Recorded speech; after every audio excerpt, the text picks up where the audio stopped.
খুবই সহজে ঝটপট চিরুনিগুলো পরিষ্কার করে নেব। তো অনেক দিন থেকে ভাবছিলাম চিরুনিগুলো পরিষ্কার করি, তো আজকে করে নিচ্ছি। তো অনেকে হয়তো অনেকভাবে করে, হয়তো সেফটি পিন দিয়ে ঘষে, এরপর ব্রাশ দিয়ে ঘষে অথবা সাবান দিয়ে পরিষ্কার করে। আজকে আমি খুবই সহজ একটা প্রসেসে চিরুনিগুলো পরিষ্কার করব, তাই শেয়ার করছি। এই যে এখানে একটা পাত্রে পানি নিয়ে নিয়েছি, পানিটা গরম হওয়ার পর দিয়ে দিলাম 1 চামচ ডিটারজেন্ট, দিয়ে ভালোভাবে গরম করে নিচ্ছি।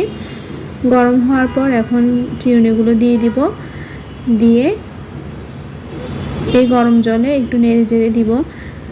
এই প্রসেসে করলে কিন্তু একটু ঝামেলা নেই, খুব সহজভাবে করে নেওয়া যায়। এই যে সবগুলো চিরুনি দিয়ে দিচ্ছি। আর শুধু তো চুলের যত্ন নিলে হয় না, চিরুনিরও যত্ন নিতে হয়। নোংরা চিরুনি কিন্তু চুল এবং চুলের স্ক্যাল্পের অনেক ক্ষতি করে। চিরুনি অবশ্যই পরিষ্কার করতে হয় প্রতি সপ্তাহে। শুধু চুলের যত্ন করলেই কিন্তু চুলটা ভালো থাকে না, চিরুনিরও যত্ন করতে হয়। এই যে কতটা সুন্দরভাবে পরিষ্কার হয়ে গেল, কোনো ঘষা মাজা কোনো কিছু করতে হয়নি, ঝটপট একদম পরিষ্কার হয়ে গিয়েছে। তো সবগুলো চিরুনি এভাবে পরিষ্কার করে নিলাম।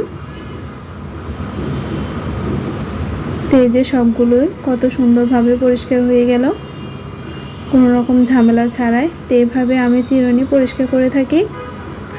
তো কেমন লেগেছে আজকের ভিডিওটা অবশ্যই জানাবেন। সবাই অনেক ভালো থাকবেন, সুস্থ থাকবেন।